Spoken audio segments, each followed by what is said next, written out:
It's my great honor to introduce Tyler Potts, secular student leader for John Carroll University. And he's just a living example that when there's a will, there's a way. So just help me introduce Tyler. Thank you, Sam. Today, I just wanted to talk to you guys about my experience. I want to keep it short and basically just tell you guys my story and what we went through as a group and how hard it can be to start a group at a Catholic school, but some of the stuff that you can do to make it easier. And I'll start by introducing myself. My name's Tyler Potts, as you've heard, and I'm 22 years old. I'm a rising senior at John Carroll, and I just converted to atheism about 3 years ago from evangelical Christianity, which has been kind of a long road. I spent a lot of time watching, Richard Dawkins and The God Delusion, and lots of Through the Wormhole with Morgan Freeman, and a bunch of atheist YouTubers, and it's been a fun ride. But finally, after kind of independently researching the issues myself and really examining my faith and still worrying at the same time whether or not I was going to go to hell or not, I finally came to the conclusion that maybe I was a deist, but then I realized that deism is this God of the gaps position where you're just trying to fill in what you don't know with this God that is a mathematical relationship or some scientific principle. But I really came to the realization that I was an atheist by the time I enrolled in the school. So it was fortunate that it happened when it did, because I was enrolling in John Carroll. I enrolled late because I took a year and a half off to play junior hockey. So by the time I got to school, I decided to go to John Carroll University to play hockey and continue my studies. But when I got there, I realized my freshman and sophomore year that at John Carroll, there's this kind of ethos that it's a service-oriented school, very, very service-oriented, as Jesuits are. They're big into social justice and whatnot. But that ethos never really included any mention of secular values and how secular students can be involved with that ethos. So in my freshman and sophomore year, I was always involved with service, and I tried to be part of the mission, which is men and women for others.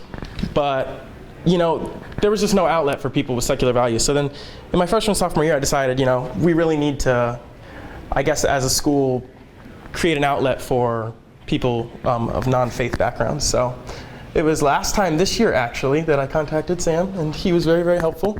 And I started the process of going, to create our group and everything. And I didn't realize this, but it was going to be, one of the hardest things I've ever done, and it was also really rewarding and everything. And I've met a lot of people through it, and angered a lot of people at the same time. And I just wanted to share with you guys some of the stuff that we faced at this school. The first thing we faced was kind of red tape, and I don't know if this was intentional or not, but it took us, I'm sure he remembers this, an entire semester just to get our official student group status, which I've never heard of any other group on campus taking that long to get their official student group status. But we basically really just struggled to get our foothold on campus. Our school policy says that you have to have a certain amount of members come to your first meeting, but at the same time you are not given, as a petitioning group, you're not given the right to advertise, to flyer, to do anything like that. So it was very, very hard for us to get a foothold. But we finally did that, and then we applied officially, and then they said basically that, well, you need to wait for us to approve the group, which I don't know if it's intentional or not. I would imagine it's not intentional, I would hope. They kind of took a little while on that, took about a month and a half. And by that time, it took a whole semester for us to, finally get going. But even when we were created, this was last semester, our spring semester of 2014, there was, a lot of hateful rhetoric thrown our way and negative rhetoric from alumni and students, and in the newspaper article, this is just an example of the type of stuff that people were saying. A few of the Christian Life community members were quoted as saying they hoped that in a not so nice way that the group failed, and we heard a lot of distaste from alumni who kind of had this good old boy mentality about how the university was supposed to be this kind of Anglo-Saxon bastion for, I guess, Jesuit Catholicism. And it was really kind of hard to get past that. And it really, it just curtailed a lot of our efforts and distracted people from, our message, because we were trying to, we weren't trying to anger anyone, but I think sometimes when people are faced with something new like that, there's a bit of intolerance. But there's like a couple things that I really wanted to talk to you guys about. When you're starting a group at a religious school that you have to worry about. And one of the biggest things that's really, really hard when you're trying to start a group at a religious school is recruitment. And with recruitment, you're basically faced with like 3 different reactions from students. The first one will either be kind of this faux sincerity that, yeah, I'm very interested in that. I'm this, and this, and I'd love to come to your meetings. I'm agnostic. I'd love to come to your meetings. Or I'm Catholic, but I'm sympathetic to your cause.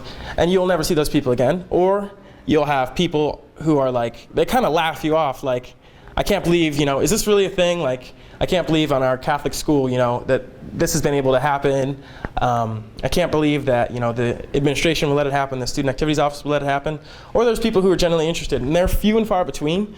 And we found that, tabling and our flyers, they helped us find members and everything, but the biggest way which we really found members was to just, network with people. And I think this is something that people oftentimes underestimate and like undervalue, is like networking with people and like just speaking with people, having short conversations. And I think this is really the only reason the group was able to, recruit enough members in the beginning, and it's the only reason that we still, can find new people even nowadays. It's just our ability to, just talk to my friend, our vice president, Andrew Yaden. I talk to him sometimes. Who do you know that you've talked to about atheism, about secular values? And you'd be surprised at religious organizations how many students are either in the process of getting out from under their parents' wing and starting to question their faith, and even some that are openly out atheists. I mean, we found plenty of people, and I've always been kind of a confident person, confident enough to just go up and talk to people, and I've never been worried about that. So I think that's really important. That's one big thing I learned, was that you have to be able to network, and you have to use unconventional means when you're in such a religious environment. And not even that our school's like that religious, like they're not like fundamentalist religious, but there's still that whole ethos that atheists have horns, or atheists are evil. So I think that really you have to network. And another thing I want to talk about was, and this is the biggest thing in my speech that I want to talk about, and it's the misconceptions and the stereotypes that were thrown at like the group as a whole. And I kind of wanted to split this into 2 parts. The first being how kind of the outside world viewed us and how we tried to portray ourselves. So just to give you guys the most base definition of the word secular, this is from Merriam-Webster. It says, denoting attitudes, activities, or other things that have no religious or spiritual basis. And that's how we kind of tried to run the group.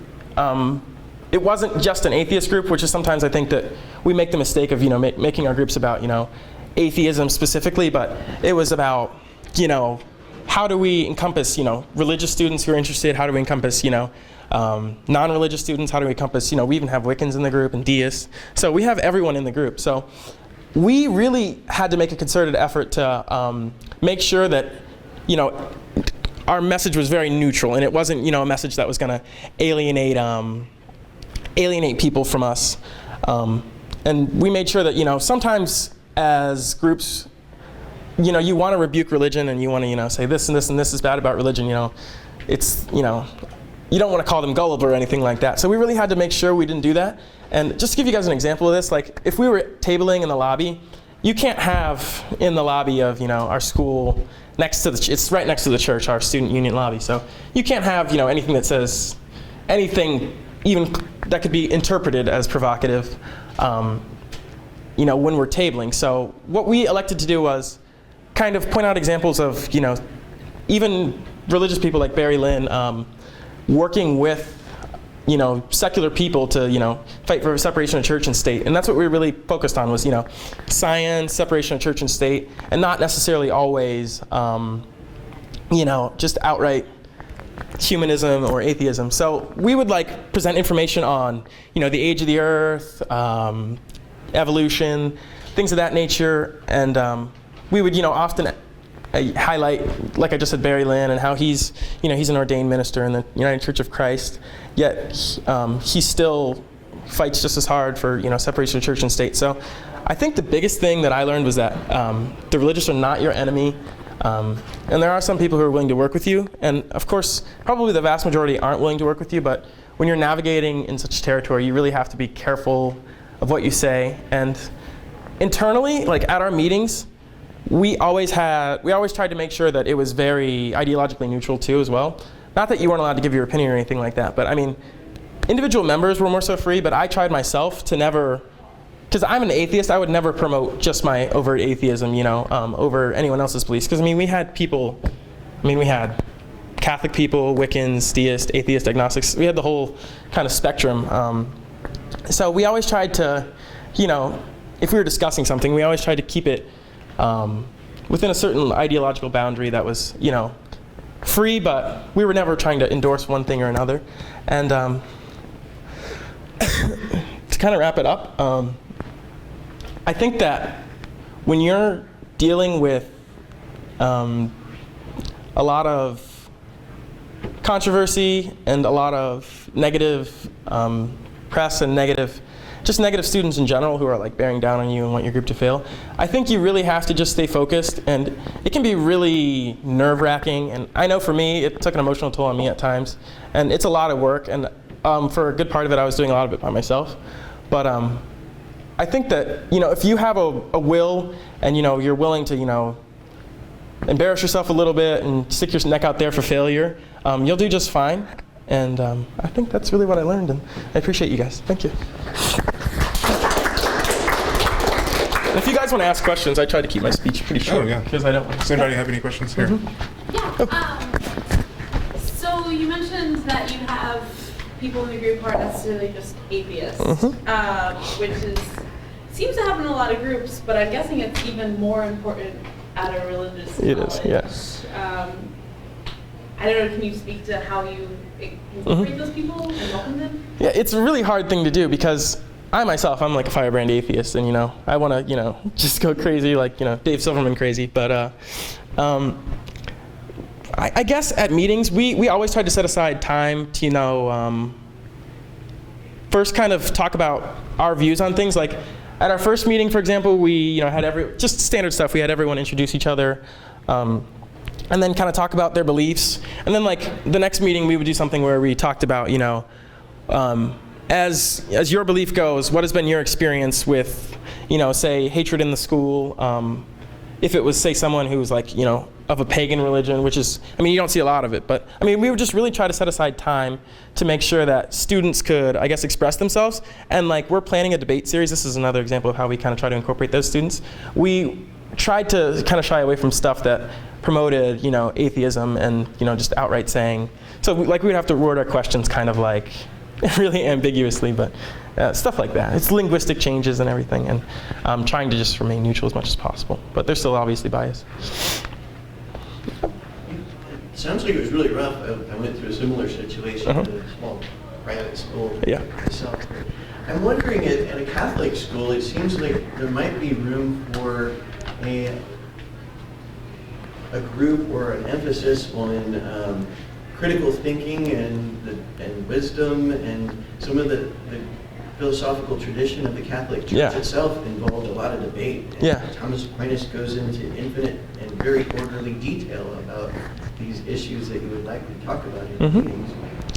To that question, I agree with you actually, and I think that if it was any more religious of a place, or if it wasn't at a Jesuit university, I don't think it would have worked as well, because there's still some students who don't necessarily embrace that Jesuit tradition of being open and debating and kind of having an avenue for all things to be heard. But I found that at our school there were like a lot of people who encompassed it, and that really helped us. Like for example, me and my friend, he really started this, but this is something that we're going to be doing a lot of next year. We actually had like these Saturday night talks where we would people of all religions would come, and they would just kind of hash out, we'd be open to ask questions and everything like that. So there were avenues, for that kind of Catholic tradition of, debate and openness. And I think that really helped us a lot. It gave us, publicity and everything. So that's a good question, though. Because it's a lot different than, say, the religion that I grew up in, which was, evangelical Christianity, where, you don't have that same room for openness and, questioning of faith and whatnot. So, yeah. No room whatsoever. So you said that you were evangelical until, I guess, shortly after you started college? Or around that time? Yeah, I kind of followed a different route to college because I played hockey. I still play hockey at school. But I don't know if you've heard of like junior hockey where you take time off. I did that. So my transition was when I was in junior hockey. So. Okay, so when you were applying for colleges, were you still evangelical, or did you identify as an atheist at that point? That's a tough one. I like to say I was a deist, kind of clinging on to the last bastion of God, but okay. It's hard to remain that way. So, well, do you think you would have applied to a non-religious school if you had been saying like an atheist? That's a great question. I really don't know. I knew I wasn't enrolling at Liberty University, so that was something right there. And I knew that traditionally Jesuits were pretty open. And to be honest, when starting the group and like when I was enrolled in school and when I visited the school, I got the feeling that it was the students who were more Catholic rather than the administration. Right. So that helped a ton too when we were starting the group. But that's a great question. Once the group was up and running, did the administration give you a lot of trouble? Or? No, we actually never got any trouble from the administration at all. All right. It was just mostly students kind of, and I'm not even sure if they realized that like some of that stuff is really hateful. They were like, and some of these people were even my friends. They were like, they would kind of laugh at the idea of it being at our school and everything. Yeah. So it was laughed off a lot and everything like that. So it was interesting. Any other questions? What's it most difficult to be open about in your readings? Difficult to be open. That's a good question. For me, I actually wasn't outed like as an atheist to my parents during the meeting. So that was kind of hard to share about during my meetings. I mean, that's just from a personal level, but it finally got back to them through some unfortunate circumstances. And I don't think they really mind so much, but that was really hard for me to share about because they're very, very religious. And my granddad, he's very, very religious. And I respect him a lot. And it's really hard to, you almost feel like you've let him down. Like, and my dad's called me crying about, that I'm going to hell. And I understand if I still believed, I'd probably be just as worried about him. So that was hard. Anybody else? Alrighty. Well, Thank you. thanks, Tyler. You're my hero. I think that the world needs more of you in it.